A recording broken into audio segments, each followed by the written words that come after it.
Okay, mortar run. I'm actually... Oh, is triple defense or do we want to do a double defense if I'm doing mortar? I think triple is too much. Let's probably back out. Because, in retrospect, triple has a chance of just having one lane go elsewhere and it's a pain. Double seems way more viable. Let's see, how is this game? You seem addicted to it. It's got that right mix of, like, tower defense optimization and slight roguelike randomization to make it really spicy. I'm just gonna go with those. Well, there's the mortars, but I think I'm gonna hold off on the mortars. No, I'm not. Who am I kidding? A mortar or two this early on is nothing short of fun. Let's just hope the level design copes.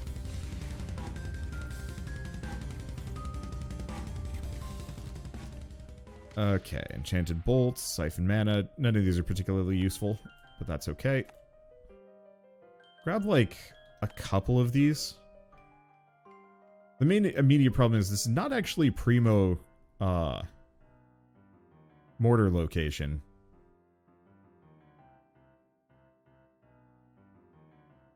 Let's see.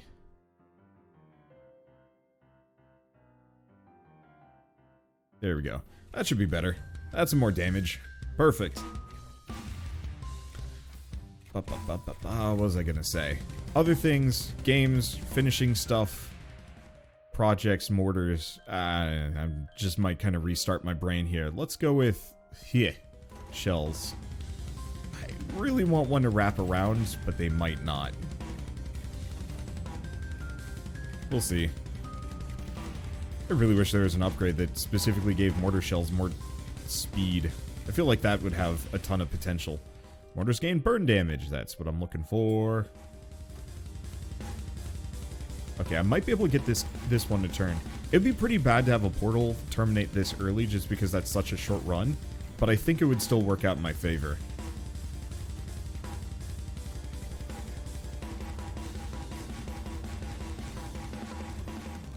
Okay, mana bank, fragmentation, mortars gain bleed damage. Okay, I should probably get some more things down.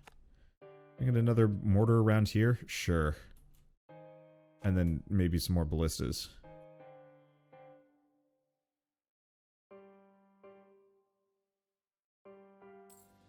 Okay, let's just do that. No, that ain't gonna work.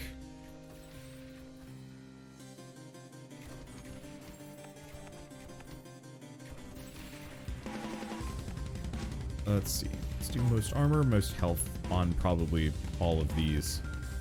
At least for now. Let's see. Extra burn damage, damage to armor. Mortars do bonus damage to armor. Kill them with fire. Kill them with fire, actually. We will see. Okay, grab that. Alright, cool. I can force a turn here. So we're going to be able to get a terminus point. This is still kind of a messy map, but it looks like it can kind of forcibly bake it in the direction of a nice terminating point.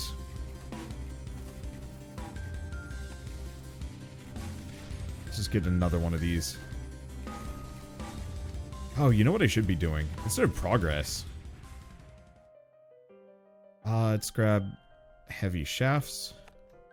There you go. Instead of progress, I should have these on probably most armor for the time being. Most armor and most health.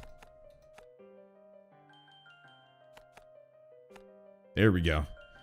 Alright, so we put that there, that turns. This is going to turn inwards and give me a really nice point to work with.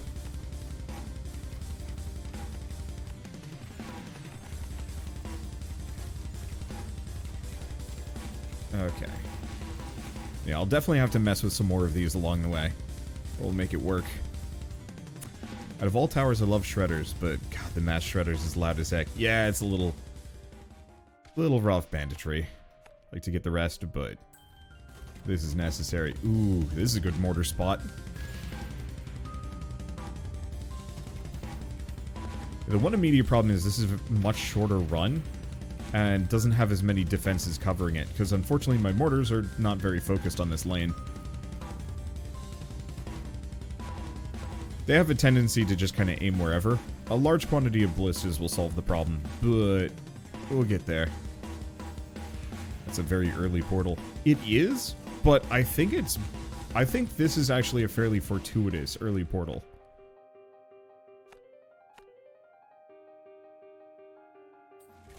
Because now all of my towers here can just shoot anything that comes out of this portal. And I have full land coverage. Normally, weird gaps in the terrain means I can't have, like, a bunch of towers located right here to hit the entire zone. But now I can kind of fill this area with ballistas and mortars and actually have them remain viable for much, much longer. So remember my single run path that closes off after like 12 turns, so there's just no pauses getting swarmed constantly. Yup, that is absolutely a thing that can happen. I have yet to have it happen to me, though. I've gotten kind of lucky there. Alright, let's start moving this around. Try and find some good spots. Okay, you're going to be just most armor and most health.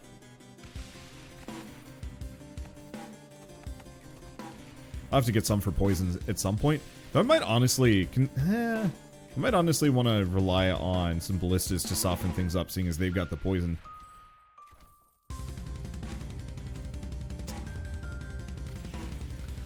I'm playing Pathfinder Kingmaker, then I saw the main story has an average of 77 hours to end it, and then 132 to end the story and do extras, and just kind of lost a bit of interest to play. Because one of the selling points was being able to make different choices for each new playthrough, and it's just too damn long. Yup. I want more games that are, you know, just, let's say 20 hours long. Then you're done. No extra fuss, no extra problems. It'd be so lovely. Let's see. Let's grab this one, see where it turns. Damn it. That's not the worst location ever, but still could be better.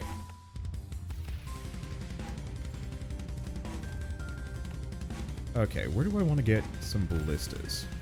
Here?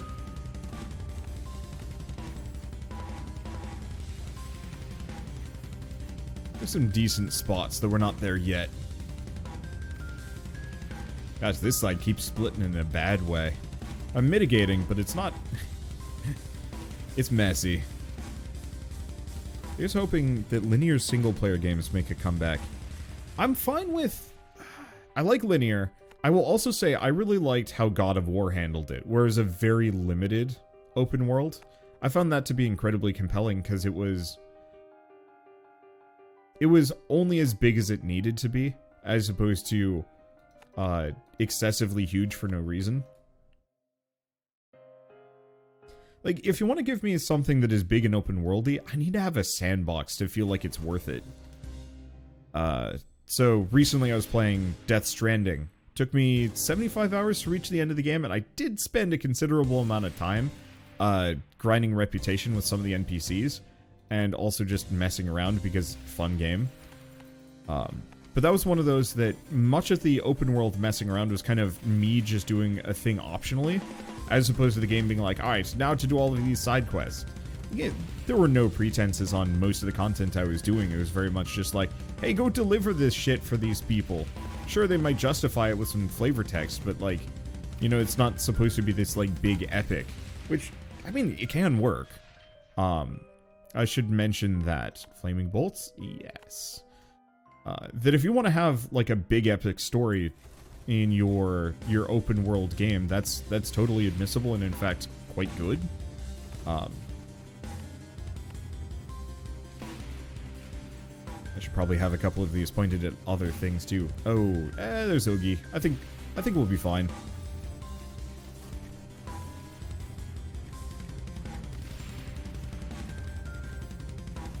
The biggest issue with most open world games is the quality of the level design is very low, due to the designers not being able to constrain the player's choices with a huge open space. Yup! Or, specifically, the level design might be fine as a world. You know, Breath of the Wild is an incredibly beautiful and fun game to explore, but functionally as a linear single-player experience, if you just focus the objectives, you really just do kind of run to them, and you almost don't care.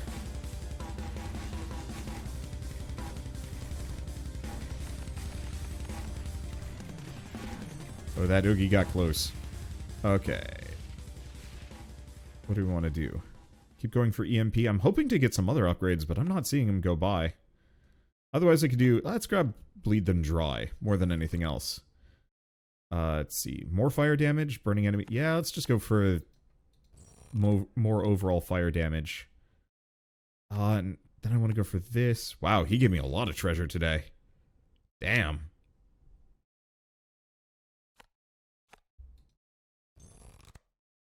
Okay. Got the poison upgrade. Was that like 4 chests? I think it might have been. I could be wrong. Let's see. And so I think there are a ton of reasons why Breath of the Wild actually is still a very, very good game. But if you're looking for something more like structured and linear, it fails a little bit in that aspect because it doesn't really have that same level of like tight world design or narrative design that all of the previous Zelda games had. And so if you view them as kind of separate products where it's not a traditional Zelda game but something new, then Breath of the Wild I think holds up quite well. But if you're looking for something that is Twilight Princess 2, not so much so. Might want to give Outward a look. They both have good level design in regular world and dungeons. One of the reasons why Outward is so strong is because it doesn't really try to have a linear narrative from what I can see. Or at least if it does, I never saw it because I never got that far.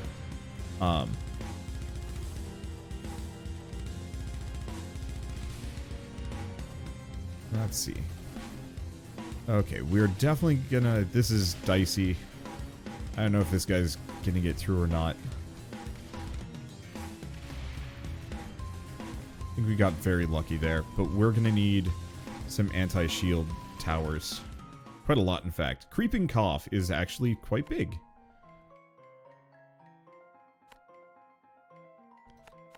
Okay, you're gonna be most shields, get you up to level 10.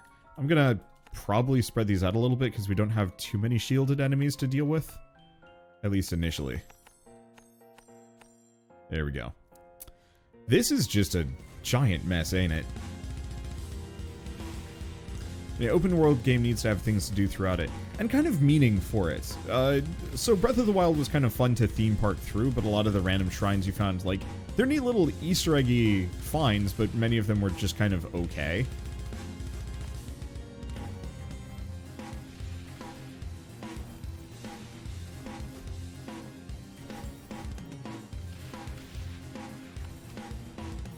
I really wish there was an option for clusters. Clusters and nested enemies.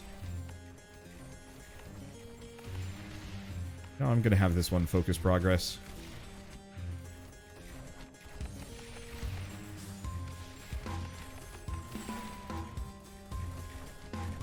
Oh, we never did get an anti-shield here. This is gonna hurt a bit.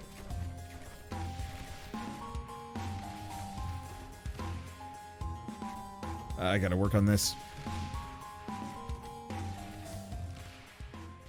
Let's see. Bonus damage to shields. I mean, yeah, I don't have much of a choice.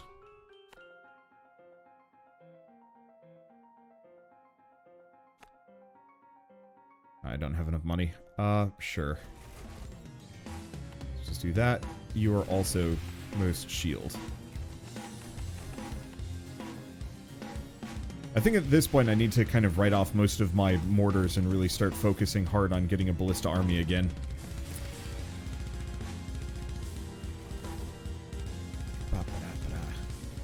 We will see.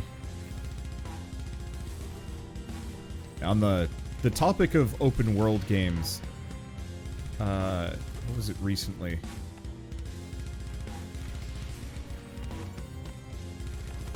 Playing Pokemon Legends Arceus is really neat and fresh and interesting, but also still kind of garbage.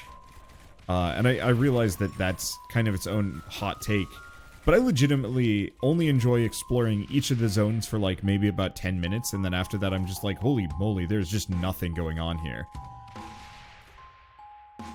And it is kind of painful playing it, because it's just like, I want to get more invested in this, but the Pokemon are just standing there in a field waiting for me to catch them.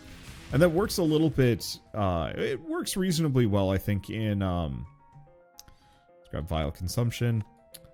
that works reasonably well in, like, Let's Go Eevee and Let's Go Pikachu, just because, like, hey, these are just small zones and the Pokemon are just wandering in the grass. But when you're put in kind of like an open world sense, there's very much this strange feeling of, like, oh, I think I'm just gonna die.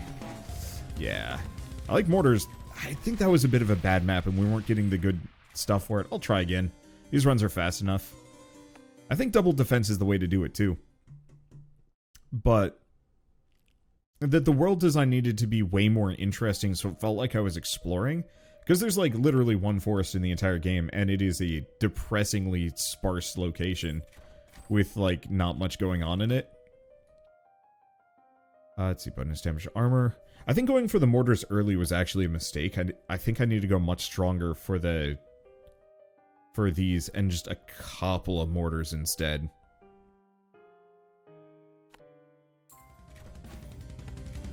But that I feel like most of the hugely successful open world games have largely been defined by just how damn big they are.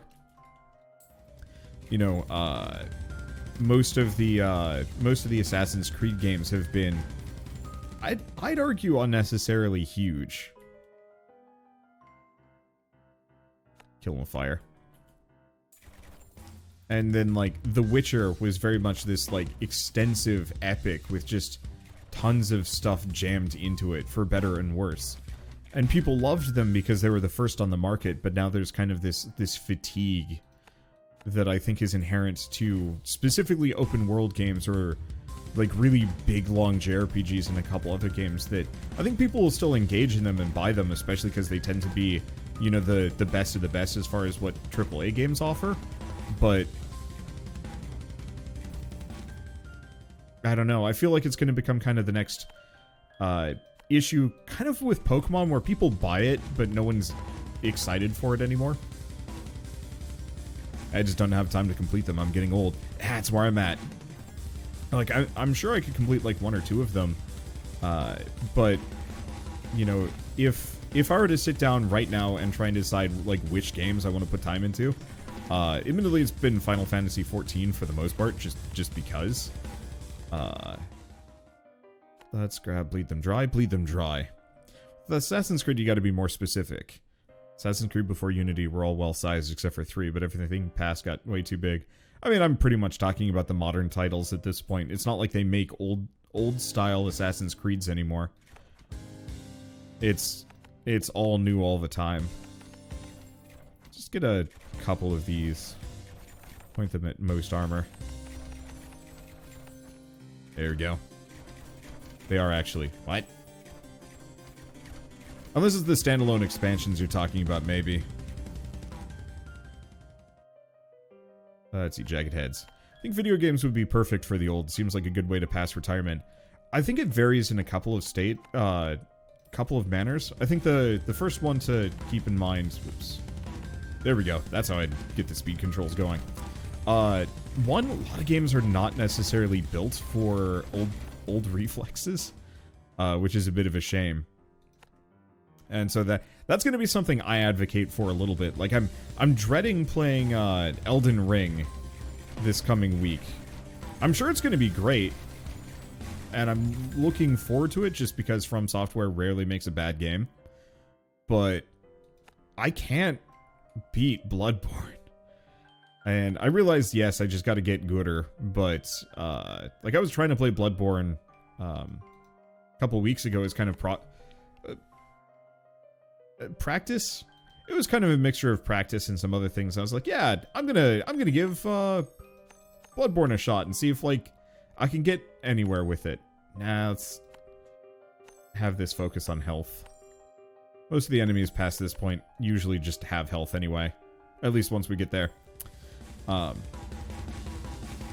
don't know what I want to do with this map. We'll see how we go. Yeah, 3 days till Elden Ring. Yup.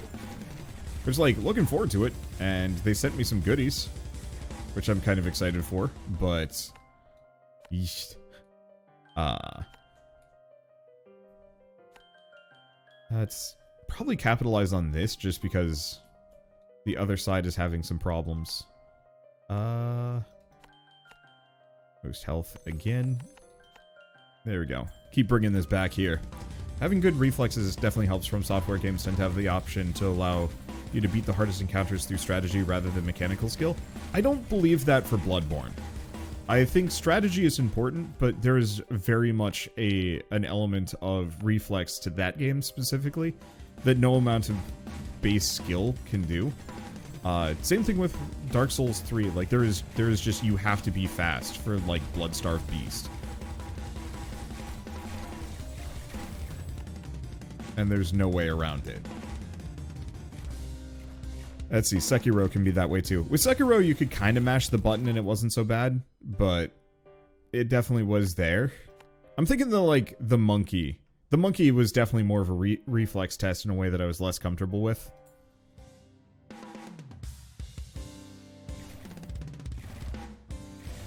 Let's see, multiplayer is good at least. We talking for Souls games? I like the multiplayer with Souls games, but I really, really, truly wish I could turn off the invaders. I know that's such a hot take, but I just want to play with my friends. And no, you know, if I'm friends with some invaders and we're like working together, like cool beans, I'm super down with that. In fact, I quite like that idea. Poison bolts. There we go. Halo. Got it, got it. I'm looking forward to them adding co-op proper, because I think that could get kind of sweet.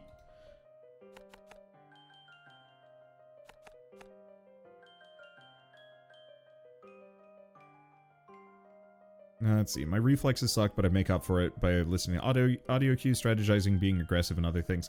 It's true, but I think fundamentally the other difference is you're describing the process of getting good. Which I think I'd take some umbrage with that perspective a little bit. Mainly because I often find that requires a tremendous amount of effort, just like open world games. If it takes you like hundreds of hours to actually master and be like really, really good at a game, you know, that's inherently exclusionary. I think in a way that a lot of people will appreciate, you know, because many players want to, many players want that challenge to really be forced to put their skills to the test. But I know, like, on my end, I'm just absolutely checked out the moment a game is just like, now time to be really hard. And it's like, I'm just gonna switch these and it's like, alright, time to practice this boss fight for the next, like, year. For me, it's very much the rule of threes. If I can't beat a boss fight in like 3 or 4 tries, I've either got to be making massive progress with every subsequent try, or it has to be incredibly, like, a quick run-up to get back to it and, like, get into it and get going again. And the more, like, weird stuff that you have to crawl through to actually get back into the fight, I find is as inherently... I don't want to say it's a massive turnoff. It is, though.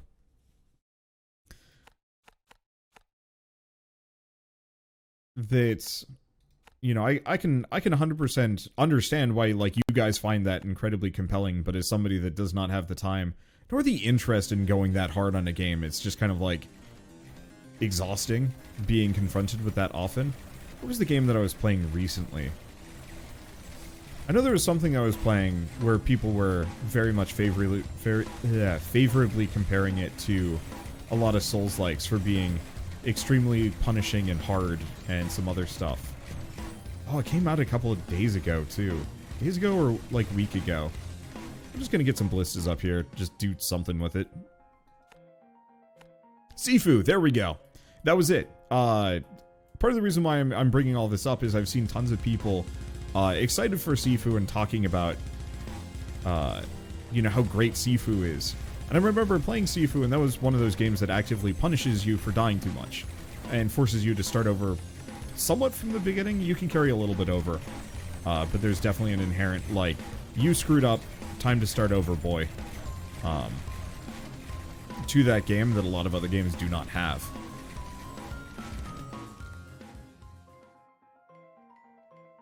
Let's see, Flame Bolts. Now, let's go Scholarships 2.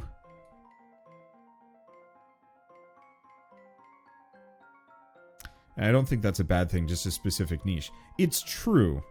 But I feel like often when I try and point out that, like, I would love to play Sifu, but not with those settings, I get a lot of people jumping on me, specifically saying, you know, no, you have to play it like that. Same thing with Returnal with the save system. It's like, but I don't want to, nor do I feel like I should be forced to. And so, yeah, sure, the developers can just say, like, nope, that's going to be how this is designed. This is the way the game is meant to be. And ultimately, I don't have a recourse on that one, but I still feel like I'm not remiss in saying I would love to play these games or try these experiences, but that either the time intensiveness or the mechanical intensiveness of it very much is such a turnoff that it is not a bad game in my eyes, but a unplayable game in my eyes. And no amount of get good really changes that. Yeah, we do enough damage, kind of. It's just there's a lot of foes. I should pick a weapon. I could potentially go Obelisk for once. This is actually almost a decent Obelisk map. I think with Sifu it's different. The lack of challenge will probably defeat the purpose of the game idea. Returnal just had a silly design choice. I think the lack of... I don't want to say it's the lack of challenge. The lack of punishment would reduce one of the core concepts behind the game. Specifically the... Oh. Don't go Obelisk. I don't have a whole lot of mana. Lookouts are kind of bad for this round, though. I wanted to go Mortar. Is this a good Mortar map? Not really. Might do it anyway, though. Let's grab Bleed Them Dry.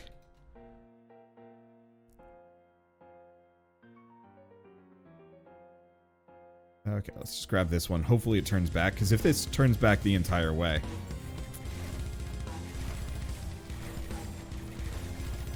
Yeah, what's a good example of, like, an incredibly hard game? Oh, I wouldn't exactly say Hollow Knight, but Hollow Knight is probably one of my favorite ones to point at when it comes to, like, hard, and then ways to get around it. Like, base Hollow Knight is a reasonably challenging game, but the truly hard stuff is purely optional. Like, God Home is just... do it if you want to, but there's no immediate need. Wow, it really wants to give me this extra crit chance. But one of the things I really liked about Hollow Knight, at least kind of post-release, is that a number of people have been adding mods for it. And so the Bonfire mod is the one that I like to point at as being, like, kind of truly incredible, and I almost wish that it was intrinsically part of the game. Just because, like, RPG leveling in games doesn't always need to be there. But it's really nice as a player that if I'm struggling with something, I can just grind out a couple of levels and get that little bit of a curve to make my life easier. Vial consumption, yeah. You want really, really hard Hollow Knight played with a randomizer. Yeah, I've heard about that. Yeah, now that I think about it, I don't see why it couldn't have an easy mode, where maybe you save after every boss or area, and if a person wants to have an intended, more challenging experience, they can switch to it afterwards. Yep. I think mainly it's just that aspect of giving the players the ability to choose what they want as an experience is actually pretty valuable. And that, you know, especially as I get older, the more control over the experience I'm going to have, I think the more fun I have with it. Games like RimWorld are actually a really good example. If you want to just have a shit time in RimWorld, you can do it. Either with the base settings or, like, just go hard with mods. Like, go for it. Let's see. Burn time. It really does not want to give me anything else. Well, I guess we'll go with fire. I'm gonna get this. I'm gonna see if I can loop it around. If it doesn't loop around, then so be it.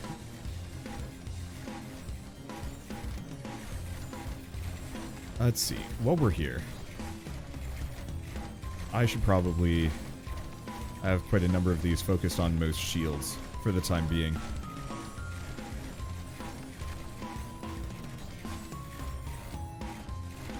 And get them up to level 10. I feel like level 10 is kind of the sweet spot where these things become truly dangerous.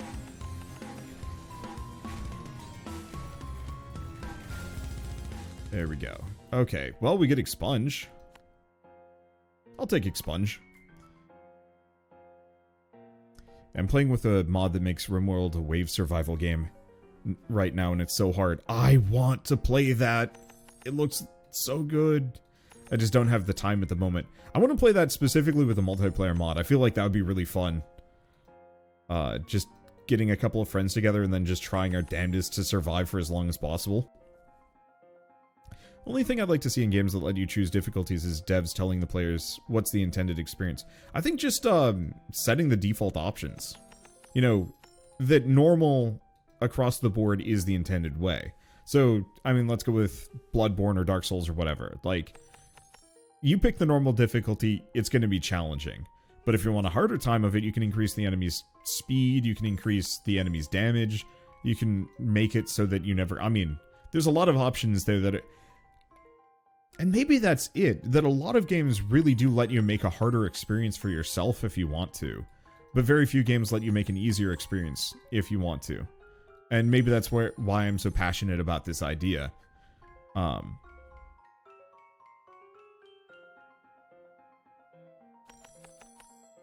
Because, once again, let's go with the Dark Souls option of... In Dark Souls, if you want to have a hard time, you specifically set it so that you start as... Oh, what are they called? Whatever the, like, naked raisin man... what was I gonna say? You start as that. What is it? It's not the Hollowed. I forget. But you start as that character. Oh, right. This is most armor. Go figure. This is most shield. Depraved. There we go. You start as depraved, you never level up, and you just have a grand old time trying to beat it all the same. And admittedly in Dark Souls 1, there are easier options, like specifically going like sword and board. And that helps. And I think maybe that's part of the reason why I point to Dark Souls 1 and 2 as genuinely being kind of the peak for that series, because there's more of that feeling of control over what kind of experience you were going to have. Same thing with summoning friends and whatnot. And maybe that's why I take umbrage with the PvP. Because it's like, hey, I'm having trouble with this level, I want to summon a friend. Or I just want to summon a friend. Having another player invade suddenly takes that agency away from me, and how I control the experience. Whereas, I mean, it's the same thing with difficulty options. I honestly find most difficulty options are absolute bonehead terrible. Do I want to go for more burn damage? Actually, no. We do want to do more poison damage, because that's going to make, the slow that much better. Because I don't think we've actually gotten frostbolts yet. And I kind of want to build towards creeping cough a little bit. I do damage stats now. I can. Looks like ballistas are actually damn cheap still. 39 damage per gold, but that's because I've upgraded them tremendously.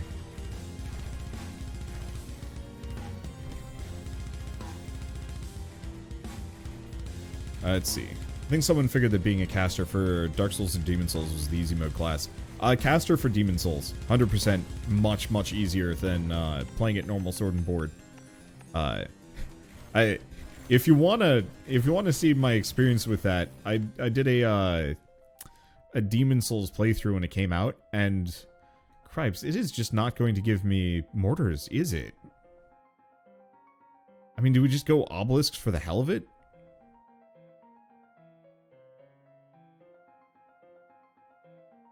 But I don't have the mana banks.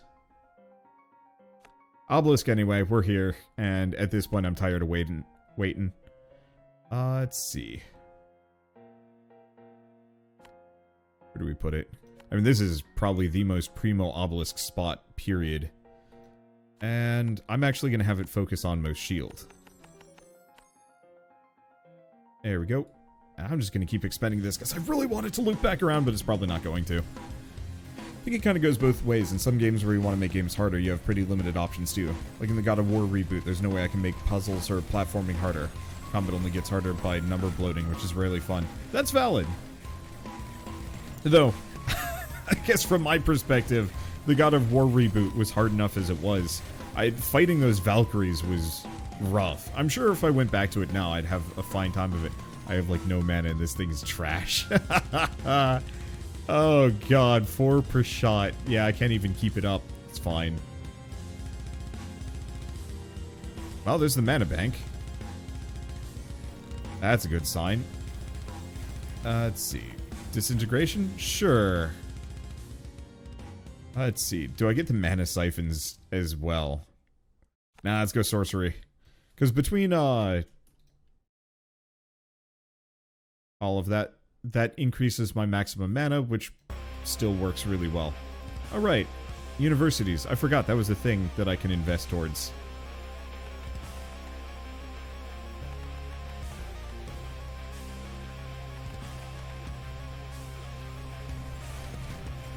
Okay, where are they? There they are.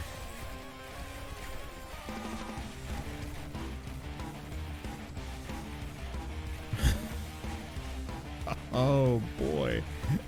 Mana Bank's nerf is actively painful.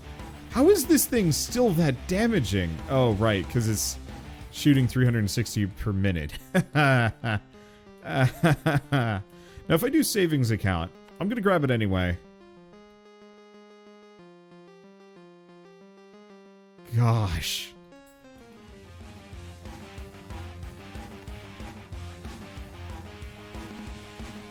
I don't know. I don't know about those changes.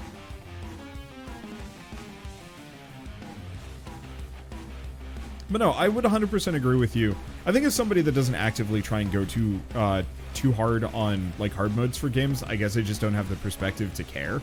But I think I will always advocate for just developers giving crazy amounts of difficulty options.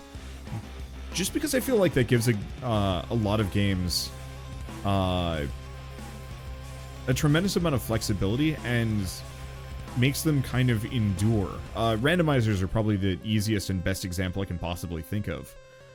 God, do I want to make them suffer? Yeah, because the mana bank thing.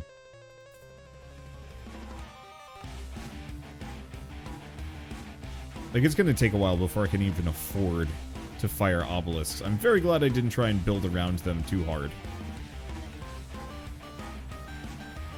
The rest of these. There we go. Let's see, what are your plans for the... Wait, what? I died? What? Wow. They snuck that one in. Huh. Anyway, finish the question. Plans for Elden Ring are very much up in the air. Namely, because once again, I don't really do a whole lot of AAA games. Like, I could, but just like Horizon Zero Dawn, I mean...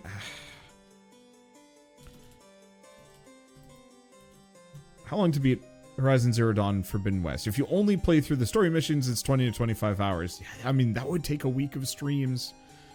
And then, same thing with... Okay. New rule, I cannot be talking about this. This is something I've been agonizing over, and it's a problem.